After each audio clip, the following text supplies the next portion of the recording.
Doctor مجید نظامی زندہ ہیں کیونکہ نظریے مرا نہیں کرتے۔ کالم نگار Syed Sardar Ahmed Pirzada, the first blind journalist of Pakistan, APNS best Urdu column award holder, روزنامہ نوائے وقت، مورخہ 23 جون 2017۔ اکثر ایسا ہوتا ہے کہ زمانہ جب قدم بقدم اپنی چال چلتا ہے تو اس دوران کی بڑی شخصیات اتنی اہم محسوس نہیں ہوتیں جتنی وہ حقدار ہوتی ہیں، لیکن ہسٹری کو صفحہ بصفحہ پلٹنے سے یہ راز کھلتا جاتا ہے کہ اپنے وقت کی وہ شخصیات ہسٹری کا قیمتی خزانہ ہیں، جبکہ بعض اوقات ایسا ہوتا ہے کہ کچھ شخصیات ہسٹری بننے سے پہلے اپنے وقت میں ہی بڑی شخصیات کا مرتبہ حاصل کر لیتی ہیں۔ انہی میں ایک نام محترم ڈاکٹر مجید نظامی صاحب کا ہے۔ نئی نسل شاید انہیں روزنامہ نوائے وقت کے عروج کے حوالے سے ہی جانتی ہے، لیکن ان کی آپ بیتی کے ابتدائی ورق پڑھنا شروع کریں تو وہ جگ بیتی کے لیے ایک رول ماڈل دکھائی دیتے ہیں۔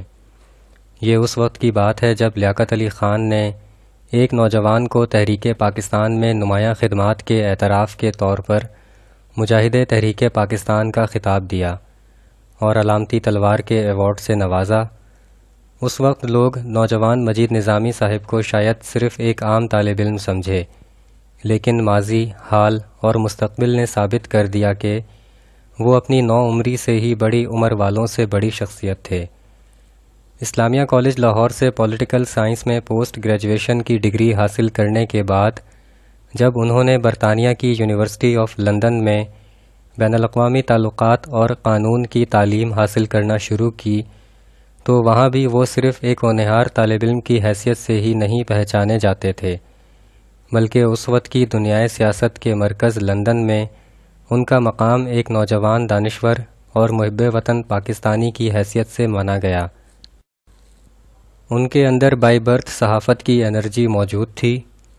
انہوں نے لندن میں تعلیم حاصل کرنے، مختلف مباحثوں اور پلیٹ فارمز پر پاکستان کو روشناس کروانے کے علاوہ روزنامہ نوائے وقت کے لیے مکتوب لندن کے نام سے باقاعدہ کالم بھی شروع کیے۔ انہوں نے اپنی جواں سالی کے یہ خوبصورت دن سیر و تفریح اور یورپ کی روشن سڑکوں پر گزارنے کی بجائے اس وقت کے بڑے بڑے لیڈروں اور اسکالروں سے ملاقاتوں میں صرف کیے۔ ان کا مقصد نوزائیدہ پاکستان کو دنیا کے سامنے نہ صرف متعارف کرانا بلکہ اچھے انداز سے متعارف کرانا تھا۔ نوجوان محترم مجید نظامی صاحب کے وہ مشنری دن انہیں آئندہ آنے والے دنوں میں پاکستان کے لیے اہم کردار ادا کرنے کے حوالے سے تیار کر گئے۔ محترم حمید نظامی صاحب کی اچانک وفات کے بعد بہت سے لوگوں کا خیال تھا کہ روزنامہ نوائے وقت اپنی عمر پوری کر چکا ہے، لیکن محترم مجید نظامی صاحب کے نزدیک روزنامہ نوائے وقت ایک نظریہ تھا اور نظریے مرا نہیں کرتے۔ جب وہ لندن سے سیدھے روزنامہ نوائے وقت کے دفتر پہنچے تو واقفان حال بتاتے ہیں کہ ہر طرف پھیلی مایوسی میں لوگوں کو ایک قدرتی امید نظر آئی۔ 1962 کا وہ زمانہ جب صدر ایوب خان کے مارشل لاء کے سپاہیوں کے بوٹوں کی چاپوں کا خوف چنگیز خان کے گھوڑوں کی ٹاپوں سے زیادہ تھا، اس وقت جواں سال محترم مجید نظامی صاحب صدر ایوب خان کے مارشل لاء کے لیے ایک خوف بن گئے۔ انہوں نے اس دور میں ایوبی مارشل لاء کو چیلنج کیا جب ایوب خان کے مارشل لائی سپاہیوں نے اخبارات کی عمارتوں پر قبضہ کر کے انہیں چھاؤنیاں بنا لیا۔ ایوب خان کے جانے کے بعد مارشل لاء کے دانت کھٹے کرنے کے انعام کے طور پر اگلی حکومت سے محترم مجید نظامی صاحب کو بہت انعام و اکرام حسب روایت وصول کرنا چاہیے تھا، لیکن یہ شخصیت کسی مختلف مٹی سے بنی تھی۔ ان کے نزدیک صحافت اور روزنامہ نوائے وقت ایک نظریہ تھا۔ صحافت اور نظریہ انعام و اکرام کے تابع نہیں ہوتے، یہ ایک مشن ہوتا ہے جو ہر حکمران کو ایک ہی کسوٹی پر رکھ کر پرکھتا ہے۔ اسی لیے یحییٰ خان ہو، ذوالفقار علی بھٹو ہو یا بعد کی آنے والی حکومتیں، سب کی سب محترم مجید نظامی صاحب کو اپنے ساتھ بٹھانا چاہتی تھیں، لیکن انہوں نے ہر حکومت کے ساتھ بیٹھنے کی بجائے حکومت کی آنکھوں میں آنکھیں ڈال کر سوال کیے اور جواب مانگے۔ وہی سوال جو پاکستان کو بابائے قوم قائد اعظم محمد علی جناح کی خواہشات کے مطابق بنانے کے لیے تھے۔ جب حکمران ان سوالوں کا جواب دینے کی بجائے اپنی بدنیتیوں پر پردہ ڈالنے کے لیے مختلف ہیلے بہانے کرتے تو محترم مجید نظامی صاحب کا قلم اور روزنامہ نوائے وقت ان پر قہر بن کر ٹوٹتا۔ محترم مجید نظامی صاحب نے سب حکومتوں اور حکمرانوں کے لیے چیک اینڈ بیلنس کا کام کیا۔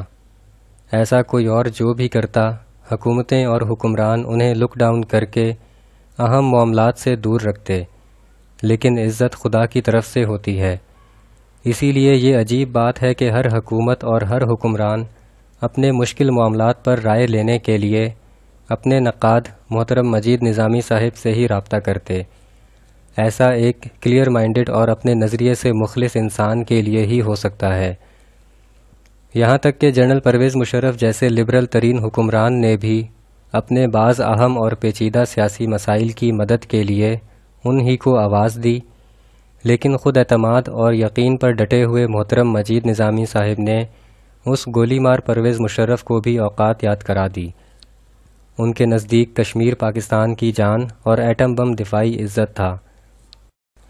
ان کی یہ خصوصیت بھی تھی کہ انہوں نے صحافت میں آنے والی تمام جدید تبدیلیوں کو اپنے نظریے کے ساتھ مطابقت کرا کر رائج کیا۔